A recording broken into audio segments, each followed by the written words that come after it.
Welcome to Space Engineers. I just wanted to take a moment to say that this is not necessarily the start of a new series. It could be, but that depends on you, the viewer. Mostly, this is a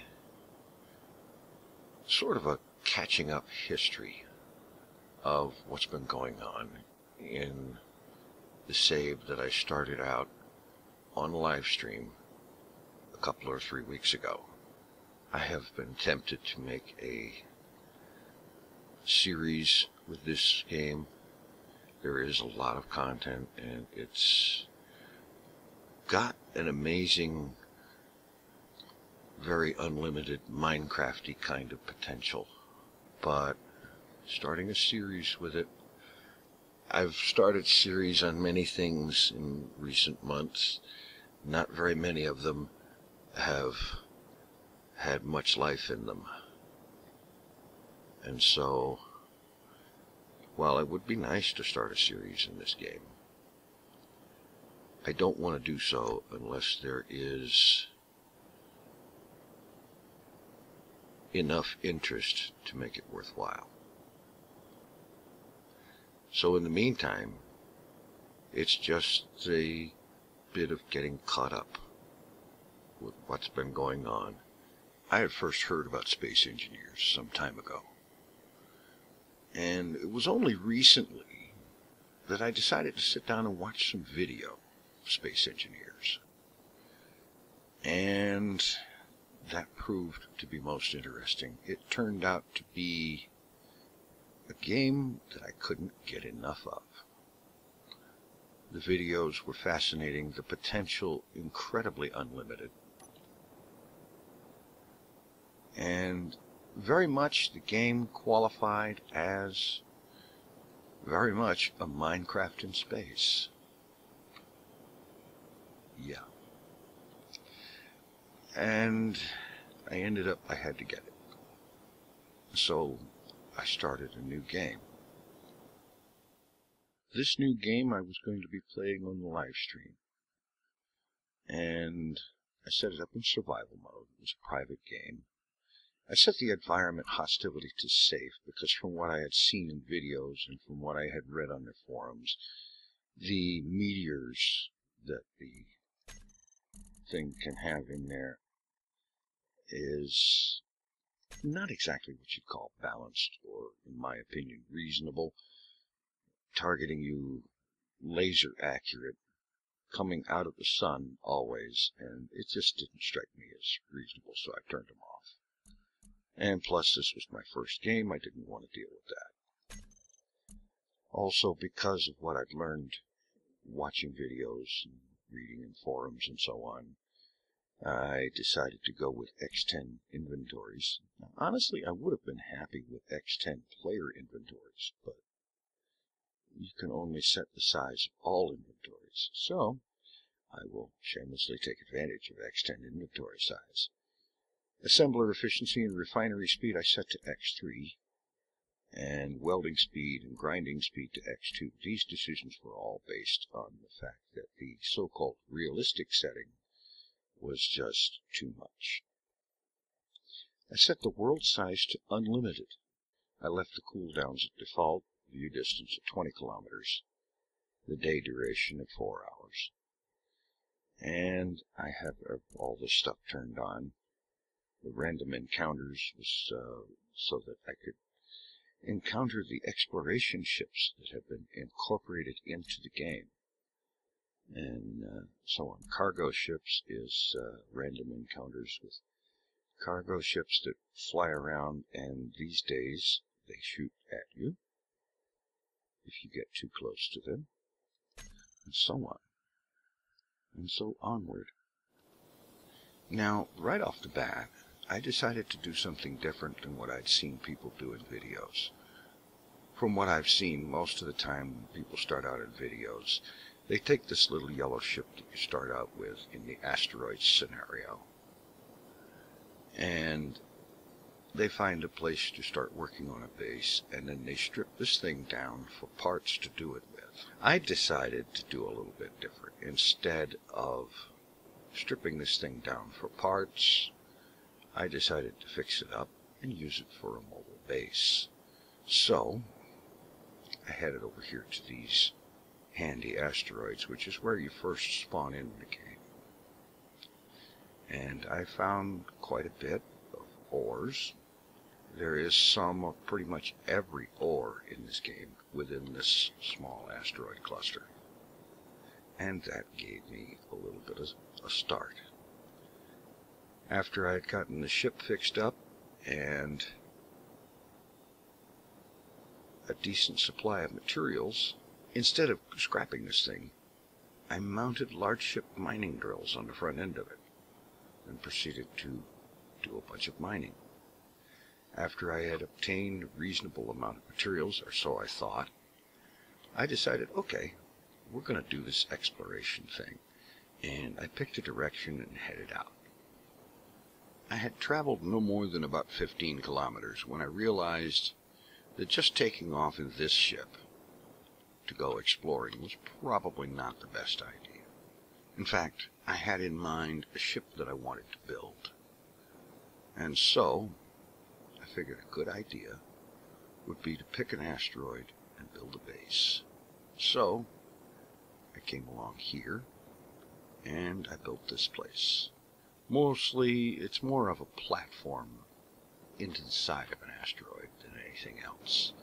A place to have storage containers, refineries, assemblers, and so on. A place to build things. A place also from which I could do some exploration. In exploring, and I admit, yes, I did have the aid of a mod to find some of these exploration ships. Well, there's one ship I didn't get from exploration. This is a mining hauler, which is one of the cargo ships that you can get. And the trick is approaching it at an angle where this Gatling turret will not shoot at you, or at least can't hit you, and so on. But later on I found this ship, the Raven, a handy, nice little exploration ship. It's equipped with refineries and assemblers and so on, and I think would be capable for long-term exploration. And then definitely fitting at that category is this ship, the Volander exploration ship. Yeah, this thing is huge. Exploring it that first day or so, I got lost in the inside of this thing. It's huge. Speaking of getting lost, another one that I found is this one. Currently almost entirely shut down. The Dread Hulk Nefarious. That's the actual name of the thing on its console inside. Yeah. Definitely crazy. And a lot of these ships I had planned to grind them down for resources to use in building what I'm working on. Another one, the Arm Transport Chiron. This is a personnel transport. It is loaded up with rocket launchers and Gatling turrets, and it had like over 900 units of uranium on board as well, which made it a very good find. Uranium being used to fuel the reactors that power these ships. And another find, a little fighter ship, I forget the name of this one. It's light, fast, entirely too maneuverable. Yeah. And let's see, there's another couple or three of them around here somewhere. There are some ships that I built here, most notably this one. I built this following a tutorial I found on YouTube for a mining ship. It features, the original design in the tutorial featured 25 large ship drills and a whole mess of cargo containers and so on. I modified the design. I enlarged the drill head to include 7x7 array of 49 drills. It can mine a hole straight through an asteroid. As a matter of fact, it created that hole right there.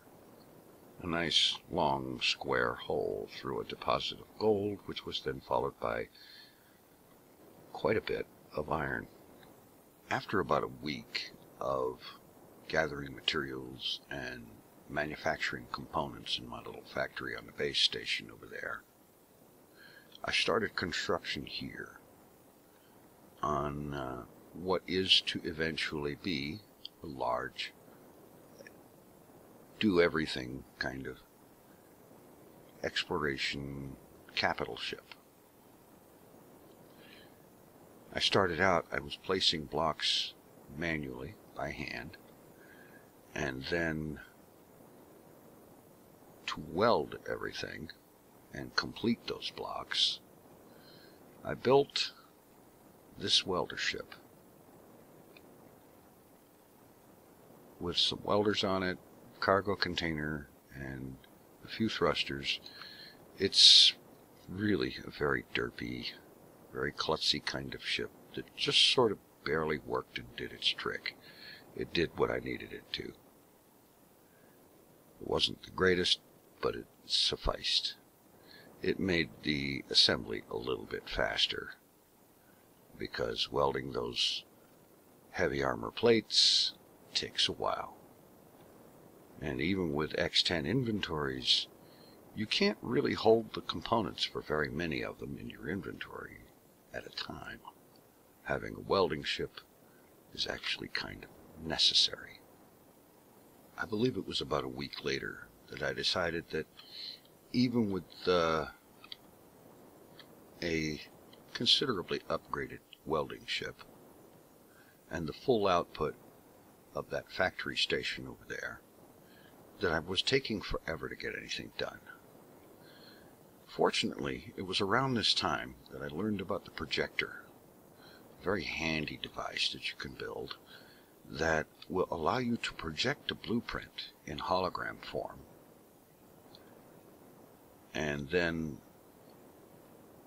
that will serve as a guide for your welding ship, which all you have to do is make sure the welding ship has all the components necessary in its holds to build the projection.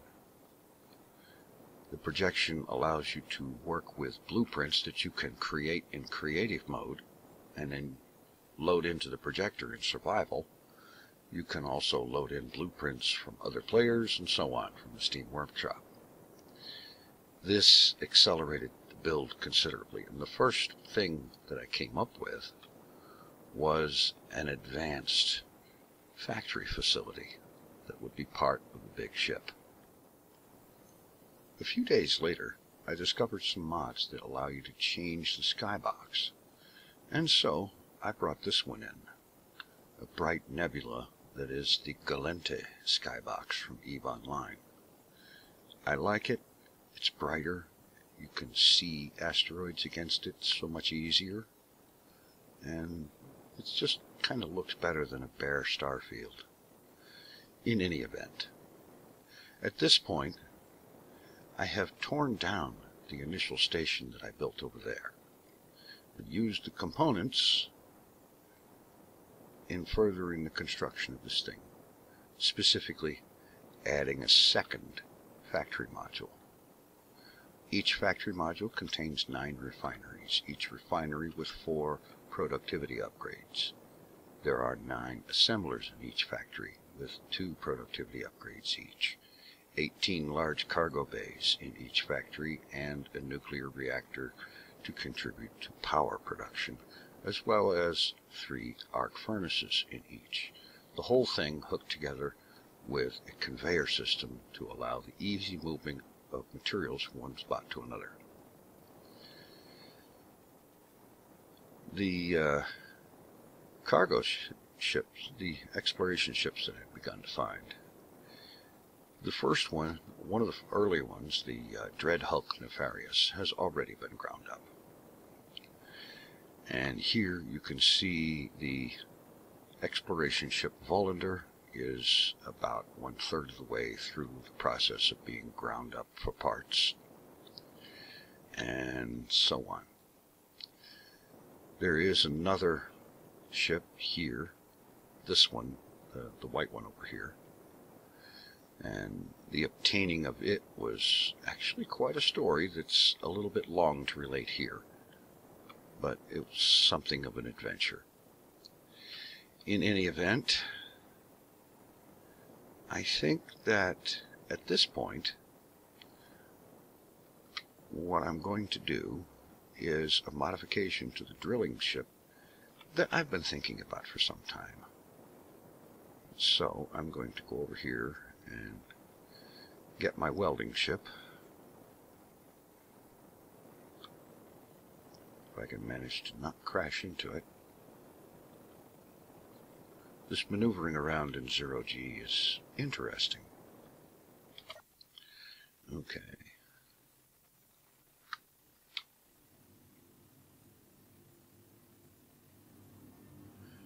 This modified welding ship is very heavy, and currently it's loaded down with an enormous amount of parts and whatnot. And so it makes it rather sluggish to handle.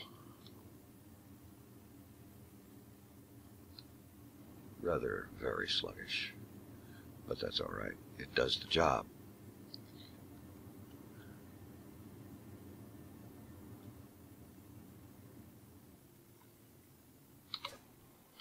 Okay. What I will need for this is first to clear some inventory space. I have a habit of carrying a number of oxygen bottles in my inventory when I'm expecting to AFK for a long period of time or spend a lot of time like in a mining situation. That should be more than enough. What I've decided to do is to modify the drill head. Currently there are 49 drills in a 7x7 array. And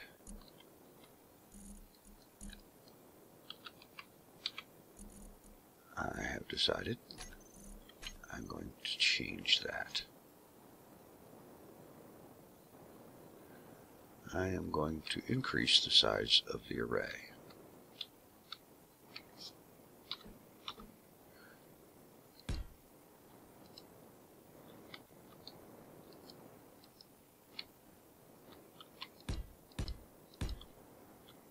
Place the frames to increase it from 7x7 to 11x11.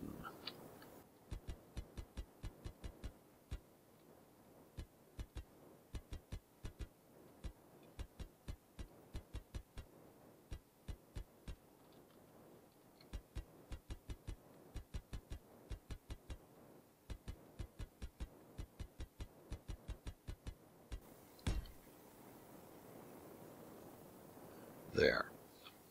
That should do quite nicely. Now, to get all these parts welded.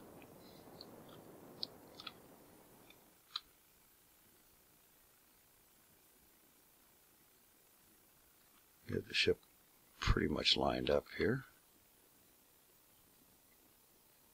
Sort of straight and even at least.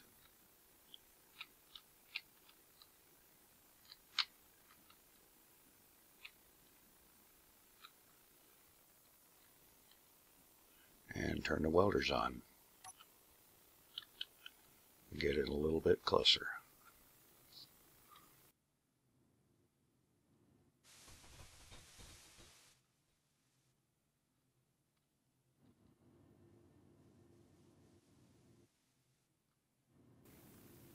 get all these drills welded up, and then take the ship out on a new mining trip.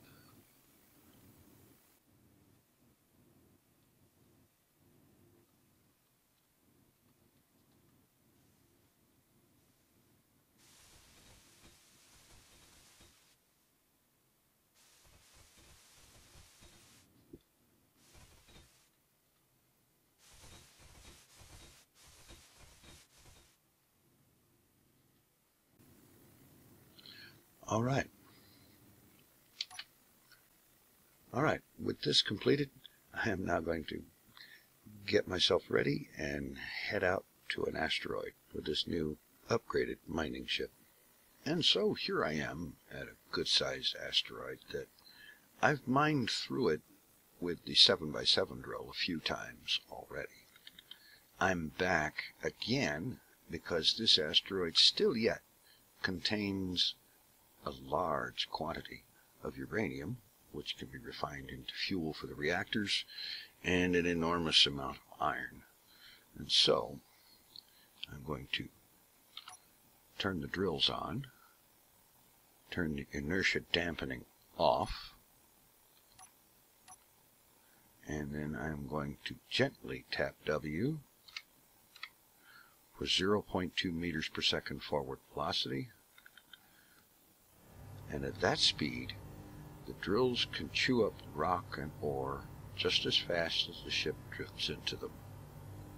It will take a little while to get through the asteroid, but when I do, I'm going to have a load of ore.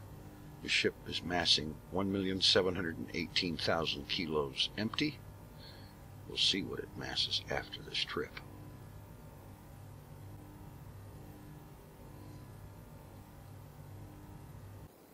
Something over an hour of real time later,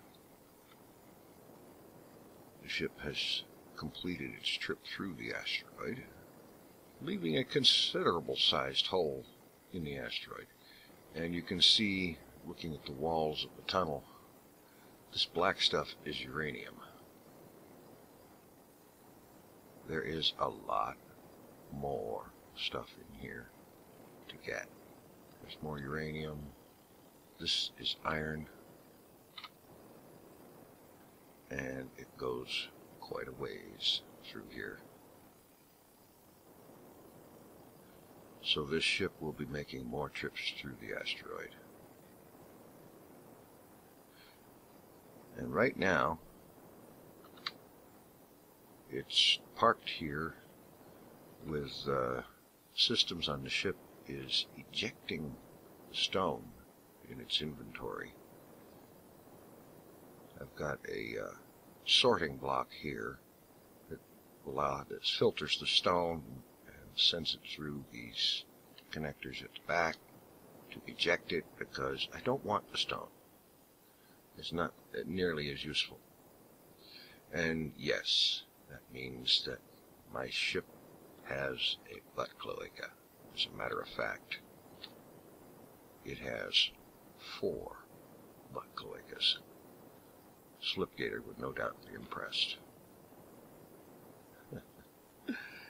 In any event, this mining trip is about half over, perhaps, because I am going to do another run. I'm going to wait until the stone is all ejected and then turn the ship around and take another pass through the asteroid, getting all that good stuff that I need for my project. That, however, I'll be doing off camera.